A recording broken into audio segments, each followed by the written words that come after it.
Greetings, everyone.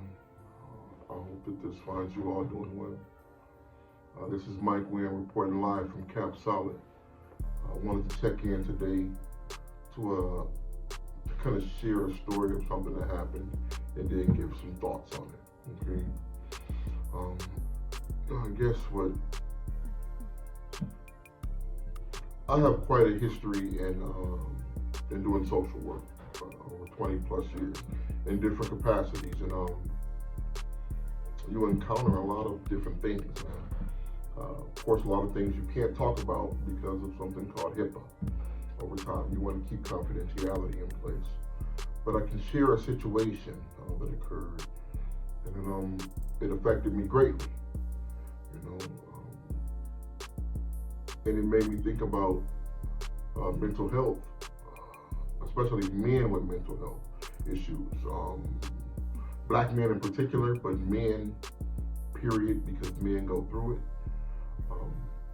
And this day I was so prepared. I'll just dive into it. I used to do crisis work, crisis response work.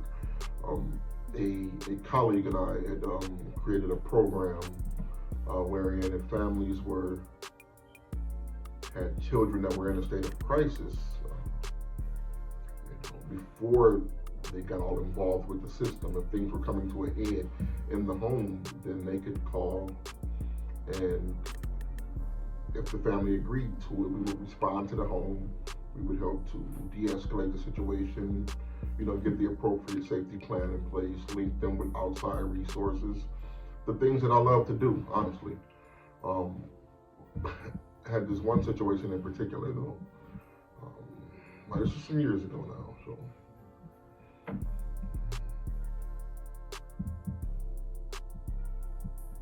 There's a mom, she's struggling with her boy.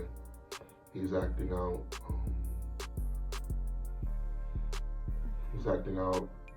Dad's not around. Dad had passed away. I arrive out to the scene, I get there. Son's not there. But I have a time to sit with mom, initial paperwork, kind of go over some background on the case, and she's sharing that kid's really struggling. New school, grades have tanked. She's just not sure what to do. And so I sit and try to game plan with mom about how to approach son, learn when he'll be there so we can meet up. Cool, so we get a plan in place. I'm gonna come by that next evening, is the plan. So mom says, hey, but I'd like to show you something. As she's telling me this story. And so she's telling me the story about dad's journey through substance abuse and recovery, and how it put a strain on the relationship with him and her, which drove them apart, and then between himself and his child as well. And how his death was devastating because they had all grown close recently. Dad had come back around. He and mom were being friendly with each other, going to church together, spending time with the family, and things were well. Son doing great in school, beginning to reach out to dad. And one day, dad invites them all over for dinner.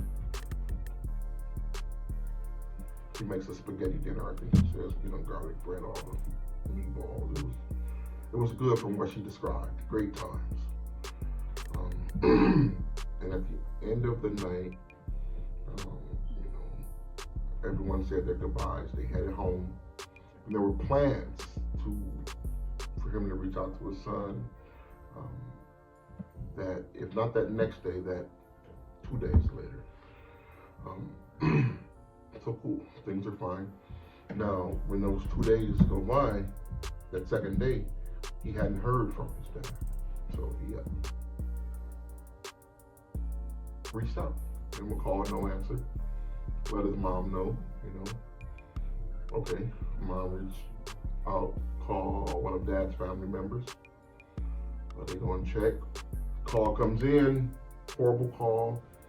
Dad is dead. He had committed suicide 2 days prior, which means right after that family dinner that he cooked.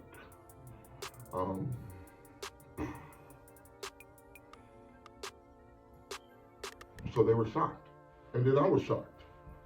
But I'm trained to deal with situations. Okay, cool. I have to keep myself removed from the situation, and be an impartial party.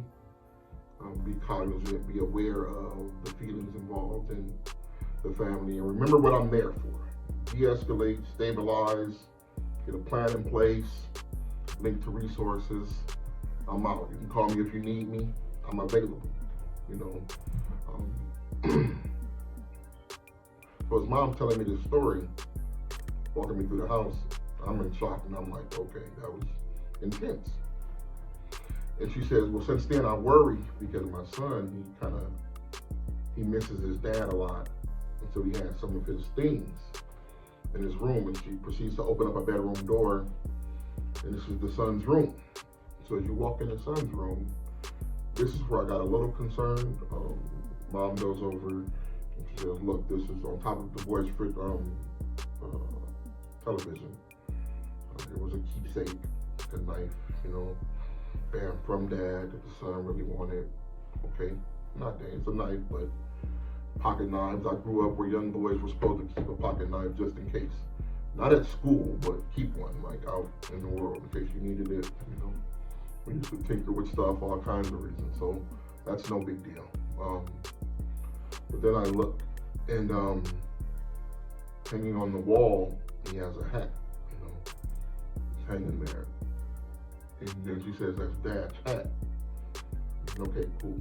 And then right under Dad's hat on the wall, he has a shirt up. So hat, shirt, Dad's knife. And then down here, he had a box of, long story short, as I'm looking around, his bedroom is like a shrine to his dad, a shrine. And they're not processing this death. So I'm like, okay, I'm seeing what kind of help this kid might need, some grief counseling, someone to talk to, maybe a positive male figure in his life. And mom's like, oh, okay, yeah, because I worry about that because it does look kind of shiny. And she was like, so we were walking out of the room, and then she says, but look, I have a few things too. And she goes to open what is presumably her bedroom door. Well, you think the boy's room was a shrine to the dead dad.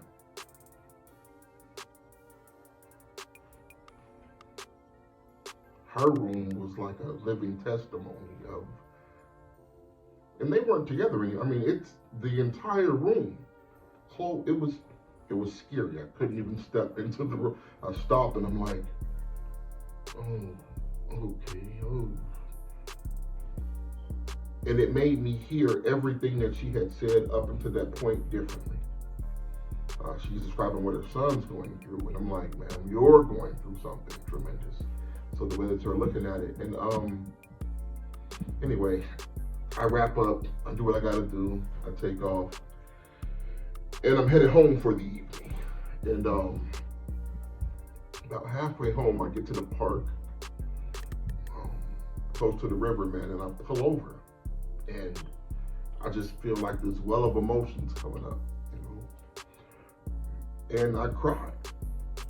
Grown ass man on the side of the road at the park, breaking down, man. Because something about that situation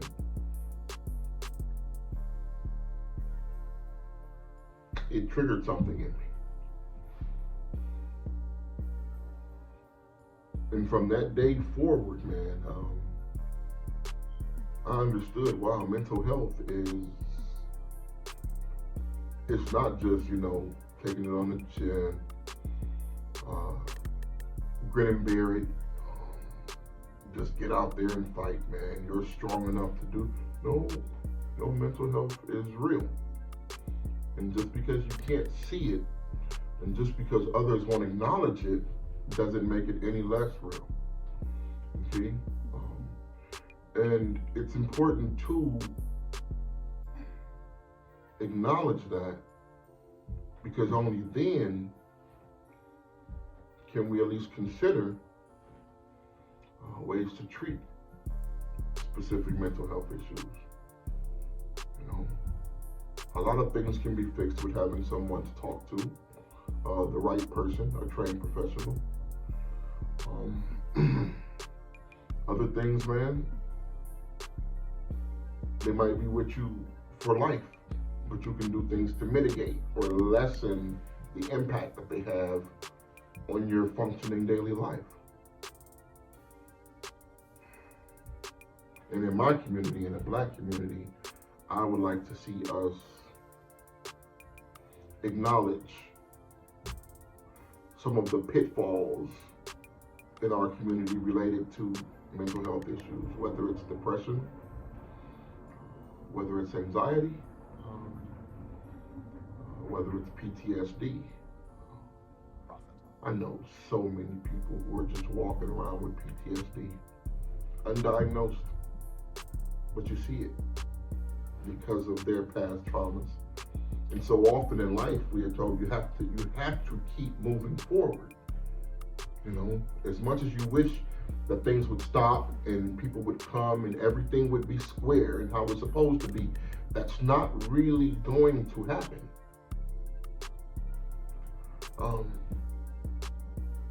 So how do you move forward? Well,